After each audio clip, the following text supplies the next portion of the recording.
Liam Smith knocks out Chris Eubank Jr. in the fourth round. Wow. Most people felt that this was going to be a long fight, possibly even a distance fight. Very few, if any, expected Liam Smith to win this fight early. But that's exactly what happened. Let's talk about it. In the first round, both guys were cagey. Eubank Jr. on the back foot, trying to measure Smith with the jab. I felt that Eubank looked a little flat in his movements, didn't look as sharp as we've seen him in other fights. But of course, you have to give Liam Smith credit because, as most of us acknowledged before this fight, he is probably the best pressure fighter that Eubank has fought in terms of skills. Maybe not the biggest or the strongest pressure fighter that Eubank has fought, but in terms of his skills, yes. He manages the distance. He gauges the distance very well, Smith. He's economical. He's not as reckless as a guy, for example, like Liam Williams. He is much more measured in how he goes about applying pressure. And we saw that in the first round. So Eubank was, struggling to find his distance and the angles for the shots, moving around the ring, not looking particularly sharp to me. The second round, slightly better. The third round, Eubank actually started to find his groove and he was landing some nice shots on Smith. He started letting the uppercut go. And at that stage, I was thinking, you know what? If Eubank keeps landing those uppercuts like that, if the fight continues on this trajectory, Smith's going to end up getting cut from one of those uppercuts. But then the fourth round comes and Liam Smith manages to back Eubank Jr. into a corner, catch him with some shots, and Eubank is gone. Now, this is a guy in Eubank Jr. who we've never seen seriously hurt before. I thought he was buzzed against George Groves and kind of hid it, but I recognized in that fight that he was buzzed by a few George Groves shots. But other than that, we've never seen this guy come close to being out on his feet or going down. But he gets hit here by Liam Smith, and he is all over the place. He goes down, gets up on his feet, and he's clearly gone. The referee allows it to continue. Liam Smith puts more shots together, and then the fight ends. I can't remember whether it was the referee that stopped the fight or whether a towel came in. Whatever the case may be, it was the right decision because Eubank Jr. could have got knocked out very badly indeed if this fight was allowed to go on longer than that second knockdown. So, yeah, shocking that somebody who hasn't shown any kind of fragility before gets knocked out in that way early in a fight by someone moving up in weight. And Liam Smith has always been a decent puncher, but he's never been known as a devastating knockout artist or anything like that. And to move up to 160 against a guy like Eubank, who's known for durability, and take him out, as I say, I'm shocked by that. I didn't think that Liam Smith would be taking Eubank Jr. out early. A Liam Smith victory in and of itself isn't something that would have shocked me. I thought, okay, maybe it could be a tight fight. Liam Smith manages to use his jab. I thought Smith's jab would actually be more effective. Obviously, it was only a 4-round fight. Maybe if it had gone longer, Smith's jab would have been more of a factor. But, be that as it may, I thought if Smith is going to win this fight, surely it's going to go the distance. But no, he had different ideas, and Eubank Jr.'s chin had other ideas as well. he got knocked out. Now, I do wonder whether Eubank Jr. has been showing any vulnerability in the gym.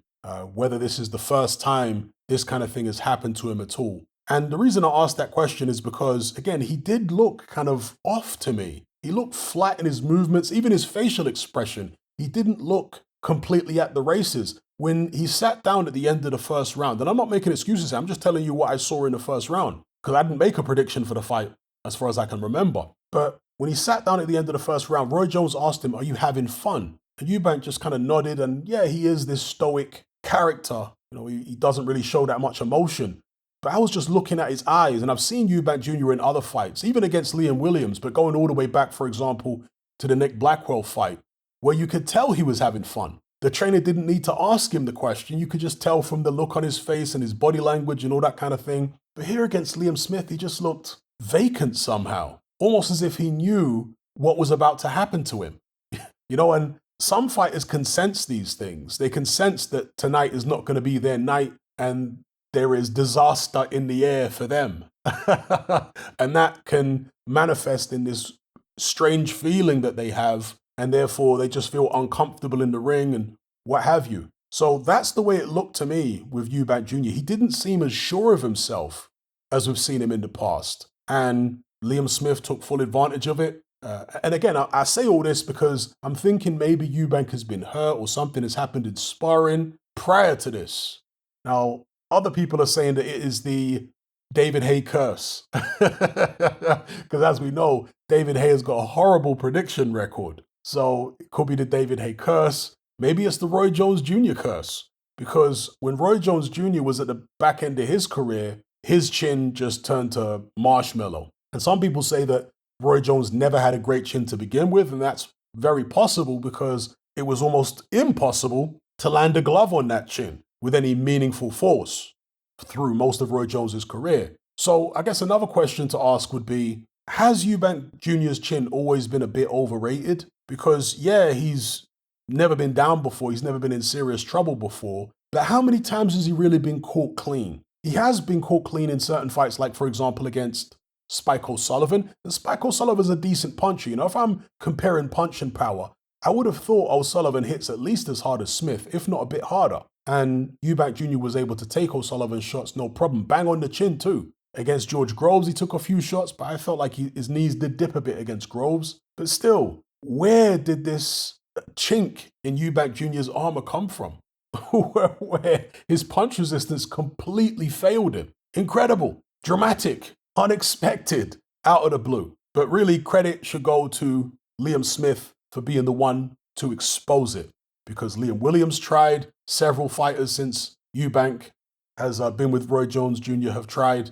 None of them have succeeded, but Liam Smith did succeed. He used his boxing brain. He tried to box his way into the fight. Yeah, he did get caught a bit in that third round, and you know, you were thinking, if you're a Smith fan, these are not good signs. He keeps getting hit with them uppercuts through the middle and those jabs. His face is going to start getting busted up and cut. And I think he was actually marked up a little bit from some of those Eubank Jr. shots. But ultimately, he stayed in his construct. He stuck to the game plan, and he managed to get Eubank Jr. right where he wanted him.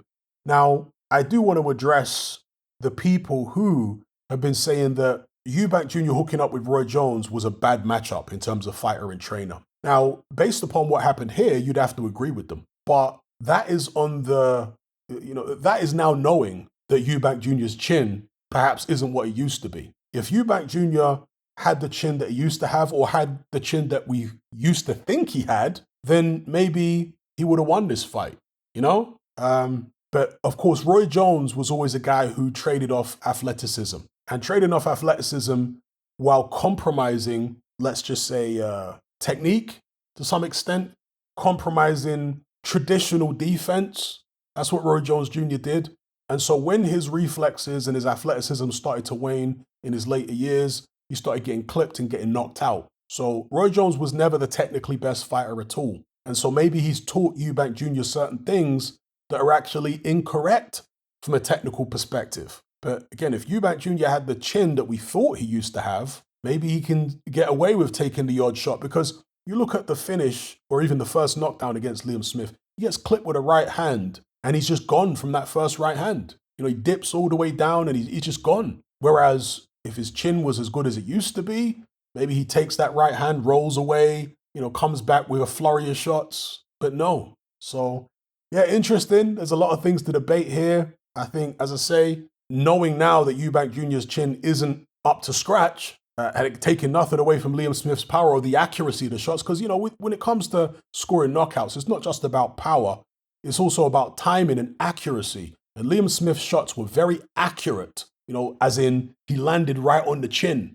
You know what I mean? They weren't like coffin shots. He landed right on the chin with the knuckles. Sometimes fighters can hit you with what looks like a good shot, but it was partially blocked, or maybe it landed on the fingers rather than the knuckles. These kind of things which some people don't pick up on. So credit to Liam Smith for being accurate and landing right on the pressure points, But yeah, based on what we know now, you have to say Eubank Jr. can't go on with Roy Jones as a trainer if he's going to continue at all in boxing. Correct me if I'm wrong. Didn't Eubank Jr. say something about retiring if he lost to Liam Smith, or was that before the Liam Williams fight? I forget now. Maybe he should think about packing it in, because he's never going to be the best fighter in the world technically. And if you take that chin away, where's he really going to go? This guy was talking about stepping in there against the likes of Charlo and Golovkin. Can forget about that now. Even an old version of Golovkin, based on what we saw there, would probably wipe Eubank Jr. out. So anyway, I'll probably make more videos on this fight because it was so shocking. An early knockout win by Liam Smith. Crazy. Eubank Jr. wasn't happy, of course, when the fight was called off, but it was absolutely the right call. And, all credit to Liam Smith for getting the victory. He moves on now to bigger and better things. I know a lot of the talk is going to be about Eubank Jr. because it was shocking to see him lose in that way. It's unexpected, but as in the manner of defeat, him losing at all wouldn't have been a shock to me, maybe a tight decision, but losing like that, shocking. So a lot of the focus is going to be on Eubank, but Smith now has got a new lease of life in Indian summer in his career potentially. Not to say that he's going to go out there and beat any of the top guys at 160 pounds, but he'll probably get an opportunity against one of those guys, a world title fight. So yeah, hats off to him. He moves on to bigger and better things. Let me know what you guys think in the comments below. Are you sick and tired of the mainstream mindset? Does the dogmatic conformity and pathological ignorance have you tearing your hair out in frustration? Then don't be alone. Come and join our brotherhood on Patreon. We stand as a beacon of reason against an army of insanity.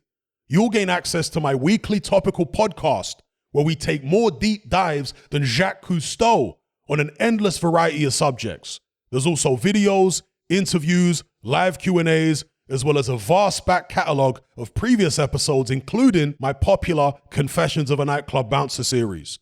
You can listen via the Patreon app or download in high-quality MP3. Connect with myself and hundreds of other members in our Element chat group. There's no contract, no commitment, you can cancel at any time, and it's cheaper than a Mickey D's McMuffin. Just head to my Patreon page via the link below this video and select the tier called the Brotherhood of Reason. I'll see you over there.